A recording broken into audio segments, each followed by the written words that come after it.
तो ये कहानी कुछ ऐसे वाइकिंग्स और स्टोरेज के लोगों की है जो समय के बहाव में छेद हो जाने की वजह से पास्ट से फ्यूचर की दुनिया में आ गए थे, जहां पर आने के बाद उन्हें अपने बारे में सारी चीजें तक याद नहीं रहती और इसी बात का फायदा उठाकर प्रेजेंट के काफी सारे लोग पास्ट से आई हुई औरतों की तस्करी करना चालू कर देते हैं। अब वो औरतें किस तरह से बचेंगी और प्रेजेंट के लोग असली वाइकिंग को अपने सामने देखकर किस तरह से रिएक्ट करेंगे और साथ ही समय के बहाव में किस तरह से छेद हुआ, वो सारी की सारी चीजें जानने के लिए मिलेंगी हमें इस कहानी में। तो कहानी की शुरुआत में हम लोग कुछ टीनेज बच्चों को रात में एक ओशियन के ऊपर बने एक ब्रिज पर देख पाते हैं, जहाँ पर वो मजे करने के लिए आए थे और अब उनमें से ही एक बच्चा ओशियन में कूदने वाला होता है कि तभी अचानक से ही उसकी नजर ओशियन में मौजूद एक आदमी पर पड़ती है जो उससे मदद मांगने की कोशिश कर रहा था। उस आदमी ने बहुत ज्यादा ही पुराने फैशन के कपड़े पहने हुए थे। अब वो बच्चे उसकी मदद कर पाते कि अचानक से ही ओशियन में कुछ और लोग भी आ जाते हैं जिसने उस आदमी के जैसे ही कपड़े पहने हुए थे।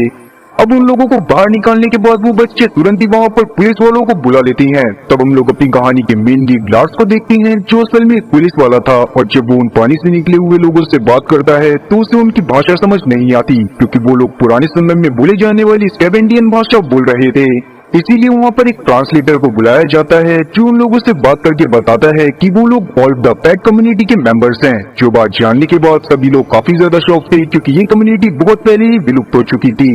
आगे वो लोग बताते हैं कि वो लोग बस अपना काम कर रहे थे तभी अचानक से ही वो टेलीपोर्ट होकर इस सेंचुरी में आ गए। ये बात जानने के बाद लार्स को शुरुआत में उनकी बातों पर भरोसा नहीं होता और वो तुरंत ही वहाँ पर एक साइकियाट्रिस्ट को बुलाने की कोशिश करने लगता है। अब वो ऐसा कर पाता कि तभी अचानक से उसकी नजर न्यूज पर पड़ती है जिसमें दुनिया में अलग अलग जगह पर वैसे ही अलग अलग सेंचुरी से आने वाले लोगों के बारे में बताया जा रहा था जो किसी अनजान कारण से टेलीपोर्ट होकर अपने एरा से इस एरा में आ गए थे और इस बात का साइंटिस्ट के पास भी अभी कोई एक्सप्लेनेशन नहीं था।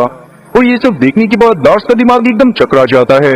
वहाँ से सीन कुछ साल आगे जाता है जहाँ हम जान पाते हैं कि अभी भी अक्सर लोग पास्ट से इस टाइमलाइन में आते रहते हैं पर किसी को इसका रीजन अब तक पता नहीं चला है। पर अब तक उन लोगों के लिए उनके टाइमलाइन के हिसाब से कम्युनिटीज बना दी गई थी और जो भी अब पास्ट से आते थे वो अपनी कम्युनिटी के साथ ही रहते थे क्योंकि एकदम से उन्हें नई चीजों को अडेप्ट करने में बहुत ज्यादा दिक्कत आती थी।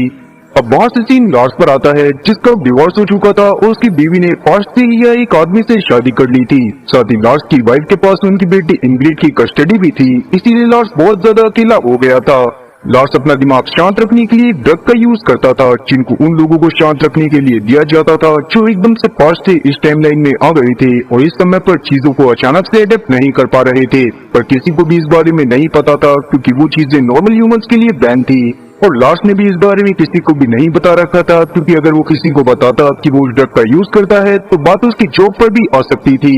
खैर एक दिन हम लोग देखते हैं कि इंग्रिड रात में आकर लार्स के पास ही रुकी हुई थी और अगले दिन वो लार्स से उसको उसकी माँ के घर छोड़ने को कहती है और जब वो दोनों जा रही होती हैं तो लार्स लिफ्ट में एक वुड को बंधा हुआ नोटिस करता है जो असल में उसकी ही एक नेबर ने बांधी थी क्योंकि लार्स का वो नेबर स्टोन एज से अचानक से यहाँ पर आ गया था और उसे जानवरों को इसी तरह से रखना आता था। खैर अभी लार्स इस पर ज्यादा ध्यान नहीं देता और इंग्रिड से बातें करते हुए उसे उसकी माँ के घर में जाकर छोड़ देता है। तभी अचानक से ही लार्स को उसके डिपार्टमेंट की तरफ से एक लाश के बारे में पता चलता है जो ओशियन में मिली थी और वो भी किसी ऐसी लड़की की लग रही थी जो कि पास्ट से अचानक से टेलीपोर्ट होकर यहाँ पर आ गई थी। इसके बारे में जानने के बाद लार्स तुरंत ही उस लोकेशन पर पहुंच जाता है। जहाँ पर जाने के बाद जब वो उस लड़की की बॉडी को एग्जामिन करता है तो लड़की की गर्दन पर एक एंशिएंट टैटू बना हुआ था और साथ ही उसकी पीठ पर काफी सारे चोट के भी निशान थे। पर जब वो उस लड़की के बारे में अपने डेटाबेस में चेक करते हैं तो उन्हें उसके बारे में कोई भी इंफॉर्मेशन नहीं मिलती। इसका मतलब यही था कि वो लड़की उसी समय अचानक से वहाँ पर आई होगी पर क्योंकि उसकी बॉडी पर बहुत सारे चोट के निशान थे इसीलिए उसके बारे में पता करना बहुत ज्यादा जरूरी था।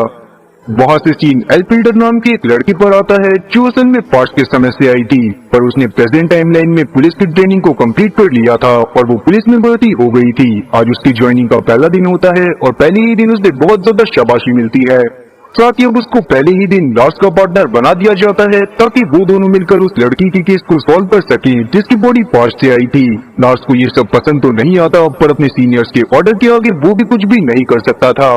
तब वो दोनों उस लड़की के बारे में पता करने के लिए उन पोर्ट ऑफिसर्स के पास जाते हैं जिनके पोर्ट के पास में उस लड़की की लाश मिली थी। वहाँ पर जाने के बाद उनकी मुलाकात येपी नाम के एक ऑफिसर से होती है जो कि अपनी बॉडी के अंदर एक तरह का इंजेक्शन इंजेक्ट कर रहा था और अब उस इंजेक्शन के बारे में पूछने पर वो लार्स को बताता है कि हाल ही में उसने एक आदमी जो कि पास से आया था उसको पानी से बाहर निकालने में मदद करी थी और उसी दौरान उस आदमी के नाखून येपी के लग गए थे, इसीलिए वो बस टिटनेस का इंजेक्शन लगा रहा था। अब उस लड़की के बारे में पूछने पर येपी उन्हें बताता है कि उसे उस लड़की के बारे में कोई भी इंफॉर्मेशन नहीं है और ये बात जानने के बाद एल्फ और लार्स वहाँ से सीधा उस कैंप में चले जाते हैं जहाँ पर पास से आए जाने वाले नए लोगों को रखा जाता था और वहाँ पर ही उन्हें ड्रग देकर शांत करवाते हुए आज की टाइमलाइन के बारे में भी बताया जाता था। और ऐसा गवर्नमेंट इसी वजह से कर रही थी ताकि वो लोग जो पास से आए हैं वो अपने आप को आज के समय के हिसाब से ढाल पाएं और जब वो लोग बाहर निकले तब उन्हें बाहर जाने में कोई भी दिक्कत ना हो।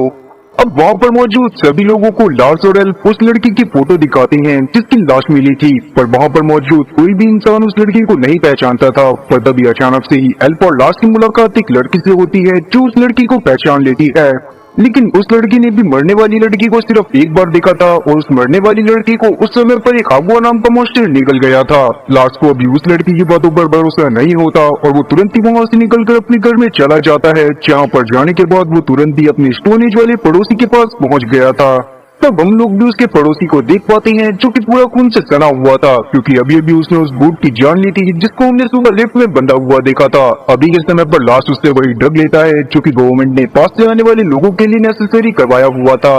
और इसका मतलब यही था कि लार्स अपनी मर्जी से कभी भी उन ड्रग्स को नहीं ले सकता था और वो हमेशा अपने स्टोनेज वाले पड़ोसी की मदद से ही उन ड्रग्स को लिया करता था, क्योंकि उसको बाहर जाने पर वो ड्रग्स आसानी से अवेलेबल हो जाया करते। अब अगले दिन जब उस मरी हुई लड़की के बारे में मीटिंग हो रही थी तब एल्फ के हिसाब से वो मॉन्स्टर जिसके बारे में उन्हें पता चला था वो सच में एग्जिस्ट करता था। पर वहाँ पर एल्फ की इस तरह की बातों को सुनने के बाद किसी को भी उसकी बात पर भरोसा नहीं होता। अब सभी लोग एल्फ का मजाक बना रहे थे, पर वहाँ पर हम लोग लार्स को देखते हैं जो जब उस मॉन्स्टर की पेंटिंग को बहुत ध्यान से देखता है तब उससे पता चलता है कि वो मॉन्स्टर असल में एक बड़े से नेट की तरह लग रहा था। पर लार्स अभी इस बात पर ज्यादा ध्यान नहीं देता और सभी लोग वापस से अपने अपने काम में लग जाते हैं। उस दौरान हम लोग एल्फ को देख पाते हैं जो कि इंटरनेट से और ज्यादा रिसर्च करने की कोशिश कर रही थी ताकि वो जल्दी से जल्दी इस केस को सॉल्व कर सके। तभी अचानक से ही उसे इंटरनेट पर एक आदमी की फोटो दिखाई देती है, जिसे देखने के बाद अचानक से ही एल्फ को कुछ हो गया था और वो तुरंत ही उस आदमी की लोकेशन फाइंड आउट करते हुए उससे मिलने के लिए पहुंच जाती है। उस आदमी का नाम असल में टॉमी था और वो पिज्जा डिलीवरी का काम करा करता था। अब वहाँ पर जाने के बाद जब एल्फ उससे बातें करती है तो हम लोग एल्फ की बातों से जान पाती हैं कि असल में वो आदमी एक वाइकिंग है जो कि पास्ट के समय से प्रेजेंट की टाइमलाइन में आ गया था।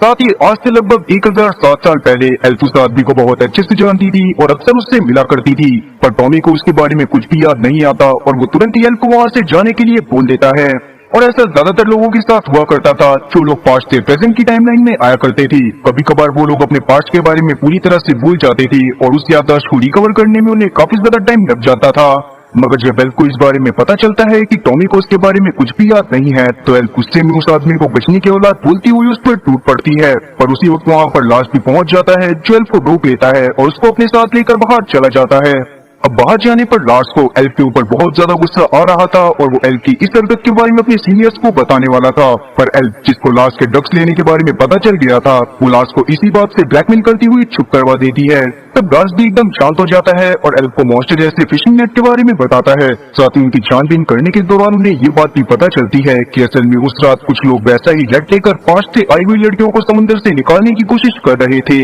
और इसका मतलब यही था कि एल्फ आज तक जिसको बहुत बड़ा समुद्र का राक्षस समझ रही थी वो असल में बस एक मामूली सा फिशिंग नेट था। अब वहाँ से सीन सीधा 1031 सीडी में आता है जहाँ पर हम लोग मेडन नाम के एक वॉरियर को देख पाते हैं जो अपने एक साथी थॉरी द डॉग को ढूंढ रहा था और उसको ढूंढते हुए ही वो एक बूढ़ी सी दादी के पास पहुंच जाता है। वो दादी असल में झाड़ फूक और तंत्र मंत्र के बारे में बहुत सारी चीजें जानती थी और जैसे ही उसे थॉरी के बारे में पता चलता है तो दादी की बातों से हम लोग जान पाते हैं कि असल में थॉरी एक ऐसी जगह पर चला गया है जहाँ पर रात के समय में भी हजारों रोशनियां जलती हैं। मेरी दादी जी शायद फ्यूचर की दुनिया की तरफ इशारा कर रही हैं। वैसे ये बात मेडन के सर से ऐसे ऊपर से निकलती है जैसे मेरे सर के ऊपर से पढ़ाई। फिर पुरानी बातों को धक्का मार के हम लोग प्रेजेंट की टाइमलाइन में लार्स को देखती हैं कि जब अपने घर में पहुंचता है तो वहाँ पर उसके पड़ोसी को 2 जेब कट्टे परेशान कर रहे थे। तब वो तुरंत उन दोनों के ऊपर हमला करके उन्हें वहाँ से भगा देता है और किसी तरह से अपने पड़ोसी को बचा लेता है। नेक्स्ट पार्ट के लिए कमेंट